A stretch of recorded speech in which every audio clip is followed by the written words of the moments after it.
Hi everyone, hope you've all had a great week. In this week's report, I'll show you which mountain lakes are rising and which ones are falling. I'll let you know where the fish were biting. Pete's been up to Sawyers Hut recently and has some great photos to share with us. In this week's Look Back in Time, I'll share some old photos showing the construction of a very well-known local road. There's the weather, lake visitor pics, and more. Lake Eucumbene rose again this week, but only by 0.3%, and it's showing signs that it's reached its peak this cycle. Tantangra Dam has fallen below 10%, and Lake Jindabyne is down 0.4% this week. Tiny posted another photo update on Wednesday to show how Lake Eucumbene is still rising. You can see the water inching closer to the feeder at Angler's Reach, the unofficial official 50% full level. Tiny also placed the Eucumbene stick at the water's edge on Monday evening at 7:30, and the photo on the right, taken 2 days later, shows how much it had risen. Tiny pondered the question whether the water would make it to the feeder in this current rise cycle.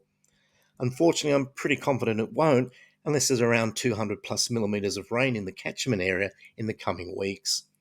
Thanks for the update, Tiny, and would love to see more along the way, mate. It's been pretty quiet up at Lake Eucumbene this week, but anglers prepared to put in the time did catch some decent fish. Seamus had his second ever trip up to Lake Eucumbene during the week. Seamus arrived last Monday afternoon, but the weather was a little bit too rough to take the boat out, so he did some fishing from the bank. The weather next morning was calmer, so Seamus hit the water. He landed 3 nice browns, all on flat line with a pink Tassie Tinkerbell. Around 2 p.m, the wind again picked up, and Seamus said the lake went from glass-like to 2-foot swells in a matter of moments. It sure is a beautiful place, Seamus, but the weather can change in an instant. Hope you get back up here really soon. Rod spent a week at Eucumbene fishing with good mates Kel and Jason. Rod adding the fishing was tough going, but they did catch some nice fish. The boys catching most of the fish on gold-winged lures with red dots. The lures made by Porky's Lures, Tasmania. Thanks for sharing, Rod. Tiny spent a peaceful Sunday afternoon down by the water near his house at Angler's Reach. And although he didn't catch a fish on this occasion, what a great place to spend a few hours. Tight lines, mate.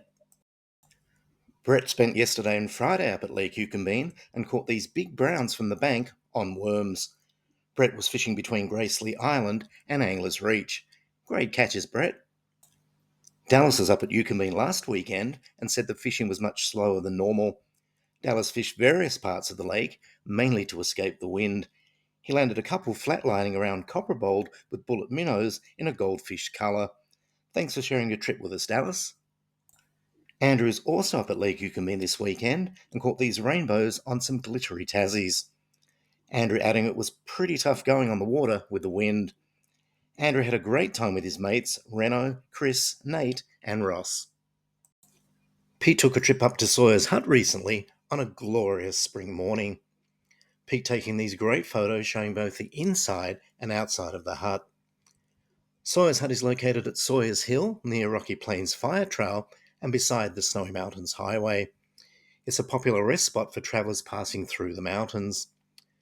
Sawyers Hut was part of a larger building, originally built in the early 1900s for people travelling between Adaminaby and Kiandra.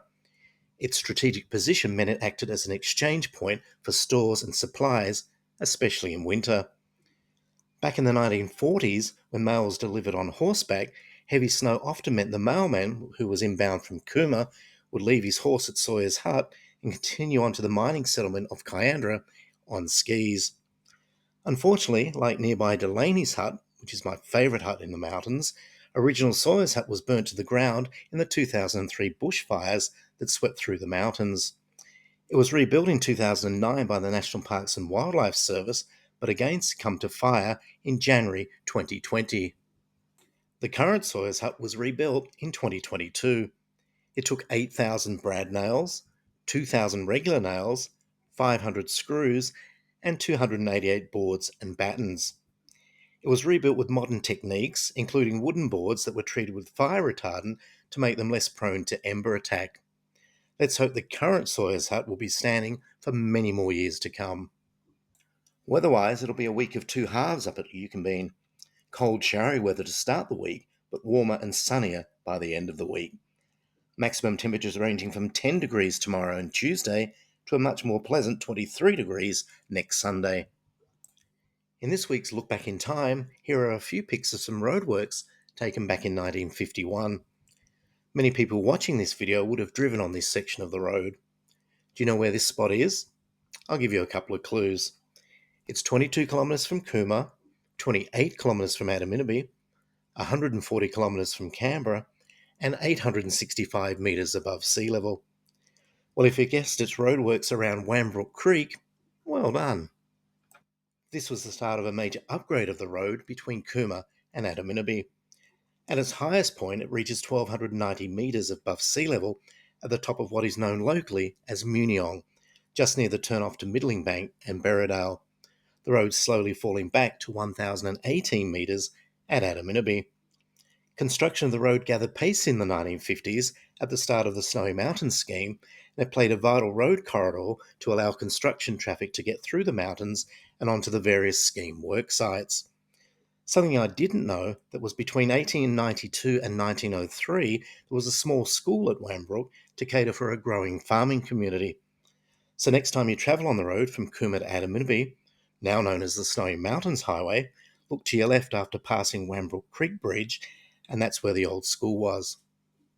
Thanks to everyone who's posted pics to the Lake Eucumbene Facebook group this week. I love seeing and sharing them in these videos.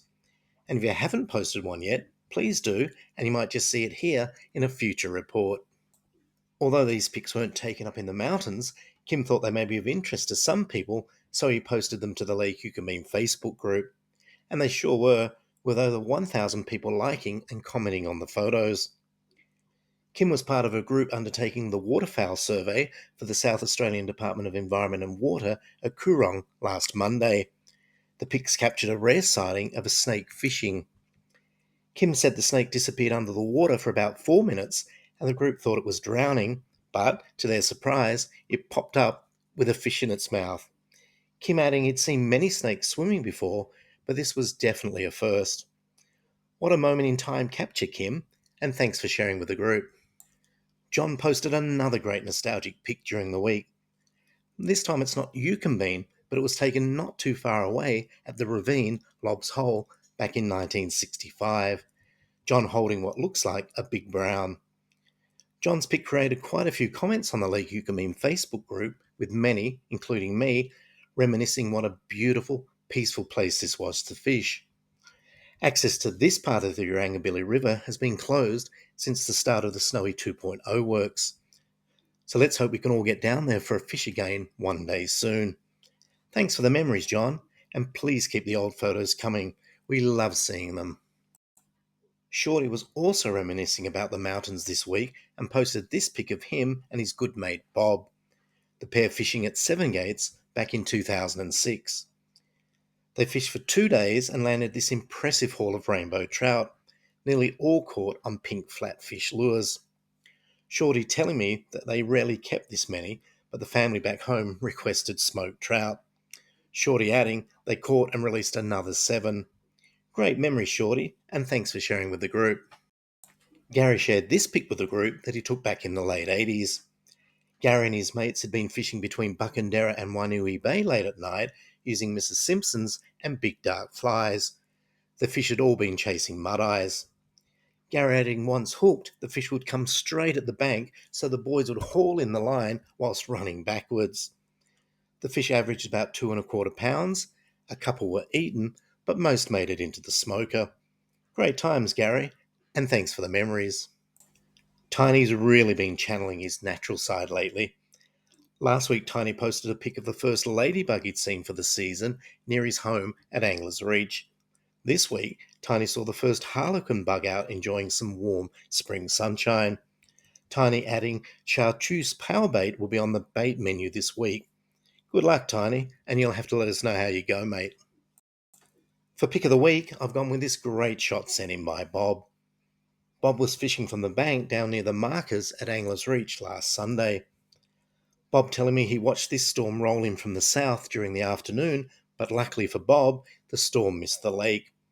I'm glad you stayed dry, Bob, but sorry you lost a decent fish right near the water's edge. Better luck next time, mate. Once again, this week's fishing meme might be a little bit too close to home. Name someone that still could not catch a fish. Why can I suddenly hear lots of people yelling Darren? So very cruel. Well, that's the report for this week. I hope you found it useful. As always, I'm happy to take on any feedback or suggestions. And don't forget, if you're looking for more information on Lake Eucumbene, check out the social media channels. There's the website, Facebook, Instagram, and YouTube. And please don't forget to like and subscribe, and you'll be notified whenever I put up new content. Have a great week, everyone. Stay safe, tight lines, and bye for now.